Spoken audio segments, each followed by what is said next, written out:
Avec Landry Salanon, nous en saurons un peu plus sur ce qui fait l'actualité. Sans doute, cela nous conduira à la Sénat. Depuis le lundi, c'est ouvert, les guichets pour le dépôt de candidature. Les candidats, eux, qui se font prier. Landry Salanon, bonjour. Bonjour, Joël et Tonji. Alors, l'actualité, disions-nous, sans doute, de la Sénat. Oui, zéro dossier enregistré, en tout cas à l'heure où nous exprimons au niveau de la Sénat, parlant de l'enregistrement des candidatures pour les communales. Souvenez-vous, du 2 au 11 mars 2020. En tout cas, les candidats sont donc attendus au niveau de la Commission électorale nationale. Pour le moment, zéro dossier enregistré. Et ce travail fastidieux qui attend tout de même la Sénat, 45 000 dossiers à traiter, ce n'est pas peu. Voilà, des quotidiens en parlent d'ailleurs, Joël et Tonji, on y reviendra dans un instant. Et parlant toujours de ces communales et de ces municipales, un autre casse-tête sans doute pour les partis politiques, la question des 10% qui a été donc imposée, exigée donc au plan national pour les partis politiques. Que se passera-t-il si des élus, évidemment, étaient donc populaires au niveau local et puis le parti n'arrivait donc pas à obtenir, comment dit-on, les 10% au niveau national? Est-ce qu'on les remplacerait? Autant d'inquiétudes sur lesquelles reviennent également les journaux. Et puis, ces mesures aussi annoncées par le gouvernement, notamment la gratuité du raccordement à la SONEB, également à la SB2E, pour les PME et les PMI. Matin Libre nous dit ce matin, évidemment, que les PMI et les PME attendent encore plus du gouvernement. On va donc y aller. De la matière, il y en a. On démarre. Ça va être avec quel quotidien? Nous démarrons avec justement Matin Libre qui nous parle de facilité pour améliorer le climat des affaires. Les petites et moyennes industries et les petites et moyennes entreprises attendent mieux du gouvernement. Voilà ce que nous dit donc aujourd'hui le quotidien avec ces deux images de l'Argentine nationale. Le ministre des Finances, Romuald Wadagni, également l'image du chef de l'État, Patrice Talon. Bénin, pénurie d'essence dans les stations, rapporte par ailleurs le journal qui parle donc de longues files d'attente depuis le 1er mars dernier, jour évidemment où les prix ont donc baissé au niveau des stations-service. Et puis syndicalisme au Bénin, le quotidien nous dit entre audace et limite d'action, sans oublier également le coronavirus, l'Afrique de plus en plus touchée.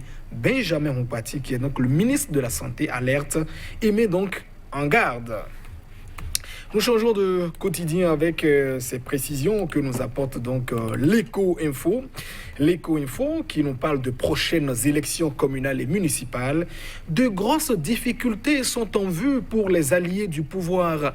La question des 10% au niveau national pour prétendre avoir un siège de conseiller communal reste une menace qui guette le PRD, dit le journal, l'UDBN, Moël Bénin, FCDB et bien d'autres partis politique, conclusion du journal. Et puis le quotidien qui nous parle aussi de coronavirus, l'épidémie qui progresse en Afrique.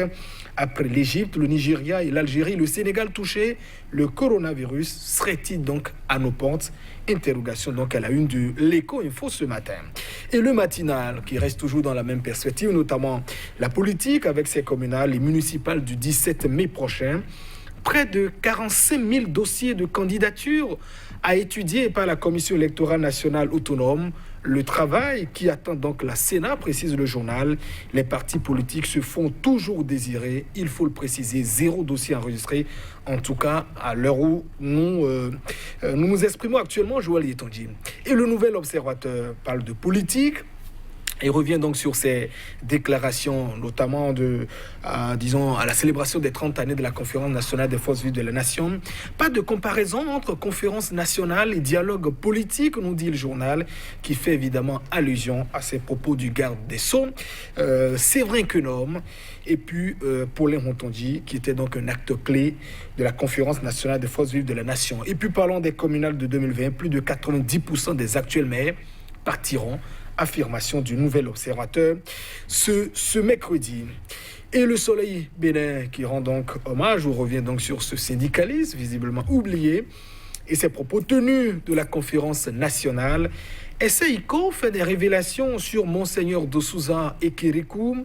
Le général est un stratège qui ne recule que devant la force, précise donc l'ancien syndicaliste, voilà évidemment, à la retraite. Et puis l'Afrique en marche avec lequel nous finissons d'ailleurs, s'intéresse plutôt à la présidentielle déjà de 2021 et ses propos du professeur Ibrahim David Salamine, parlant du système de parrainage présidentiel de 2020. Un nid de corruption, c'est l'avis du professeur Salami sur la question, Joël Yetonji. Et puis on n'oublie pas aussi ce calendrier qui a été donc publié, calendrier des examens et concours scolaires, universitaires et autres, désormais connus. Voilà donc ces informations que nous partageons avec nos différents téléspectateurs. Merci à vous, Landry Célanon. On va démarrer avec le matinal qui rapporte les chiffres à donner du tournis. Mais la Sénat, elle, était depuis avertie. Cependant, il y a du travail à faire. 45 000 dossiers de candidature. Oui, près de 45 000 dossiers de candidature à étudier donc par la Sénat. Souvenez-vous, rappelez-vous, j'allais dire, c'est quand même plus de 1100 et quelques conseillers que nous avons donc chaque parti politique. En tout cas, pour ceux qui désirent aller, doivent former plus de 3000 dossiers à présenter donc à la Sénat. C'est fastidieux. Chaque dossier, voyez-vous les pièces qui doivent être contenues, acte de naissance, certificat, résidence, c'est véritablement fastidieux pour la commission électorale nationale. Et d'ailleurs, ce sont les élections au niveau local et on le sait d'ailleurs, c'est toujours plus dur. Voilà, la Sénat aussi, pour essayer davantage de rassurer les différents partis politiques, avait quand même dit il n'y aura pas de faute mineure pour cette fois-ci, on espère bien. Allusion évidemment en fait à ce qui s'était donc passé en 2019 pour ces législatives totalement avec tout ce que nous avons donc pu enregistrer. Et en tout cas depuis hier, aucun parti politique, en tout cas pour le moment, à cette heure-ci, n'a encore déposé de dossier de candidature au niveau de la Commission électorale nationale. Ça peut se comprendre, Joël. Vous savez d'ailleurs, certains ont eu leur certificat, j'allais dire récépissé définitif un peu tardivement, et même si vous étiez donc enclin à vous préparer à l'avance, ce n'est pas forcément facile d'abord de parcourir les 77 communes, d'avoir donc des candidats partout dans les communes. Et récemment, un chef de parti politique me confiait par exemple que les questions également de trahison s'observent sur le terrain. Vous avez parfois des coordonnateurs qui arrachent les dossiers, qui vont les livrer à d'autres partis politiques.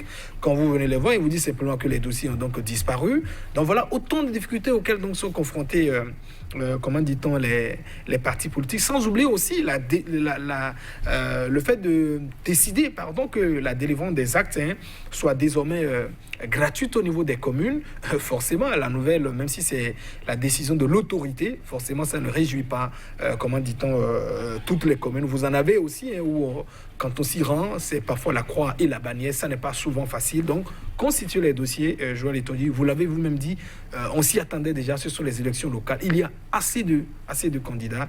Et voilà, on veut bien espérer que la Sénat puisse rester dans ce timing. Et aussi une question qu'on peut déjà se poser, est-ce qu'il y a cette allure? On pourrait visiblement ne pas s'attendre à, disons, une certaine prorogation des délais avec ce que nous observons pour le moment.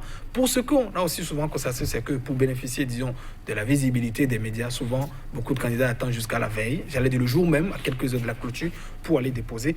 Wait and see, comme disent les Anglais. Wait and see. Autre sujet, c'est avec l'éco-info qui, par rapport à ces communales, voit de gros ennuis pour les alliés du pouvoir. Oui, si on peut peut-être estimer que les deux gros partis du chef de l'État pour le moment, l'Union progressiste et le Bloc républicain, en tout cas nous fondons sur les résultats des élections passées officiellement, en tout cas pour le moment, ils pourraient donc, ils ont quand même pu réussir à franchir la barre des 10%. Les autres partis alliés qui soutiennent quand même les actions du régime, à savoir l'UDBN par exemple, le PRD, Moël-Béné, FCDB et les autres partis qui viennent, est-ce qu'ils pourront évidemment obtenir les 10%? Parce qu'il faut quand même avoir un certain ancrage au niveau national, les 10% quand même du suffrage exprimé. Visiblement, nous avons près de 4 millions d'électeurs, en tout cas pour les élections passées, 4 millions d'électeurs. Si le suffrage exprimé doit donc être autour de 400 000 pour les 10%, estimé, ce n'est pas souvent fastidieux pour des partis qu'on sait qui avaient une certaine envergure, même si aujourd'hui, vous voyez tout le temps, les partis même proclament que oui, nous occupons tout le Bénin. Ce n'est pas souvent facile. Donc, on peut déjà commencer à se poser des questions. Et l'autre danger qui réside donc dans ces questions de 10% imposés donc pour les élections communales, carrément une aberration, on ne peut donc pas comprendre c'est quoi. C'est que vous risquez par exemple d'avoir des personnes qui sont populaires, des élus communaux ou municipaux, élus dans des localités données, et parce que le parti n'a peut-être pas obtenu la question des 10% au niveau national, on dira simplement que le siège ira donc au bénéfice d'un autre parti comment est-ce que les populations, par exemple, qui ont donc donné le quitus à ce TELI, vont donc se comporter? Est-ce que nous ne travaillons pas, comment dit-on, à d'autres risques, à d'autres situations donc sur le terrain? On peut déjà commencer à se poser beaucoup de questions.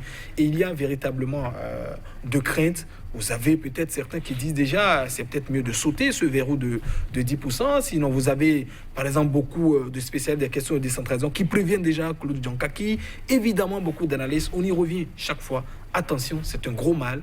Voilà, peut-être, comme on le dit, la bûchette d'allumette qui se rapproche, je l'ai dit, de bidon d'essence. Il faut faire véritablement attention à ces questions de 10%. Faire attention aux questions de 10% en quelques secondes avec Matin Libre. Oui. Il paraît à la pénurie, oui, pénurie, en tout cas depuis le 1er mars, l'essence, le litre est à donc 505 francs CFA. Au niveau, disons, des stations, c'est la grosse file d'attente. Voilà, pénurie quand même avec le paillot aussi, au niveau des bords de fond où on fait de la surenchère, 550, 600 francs CFA.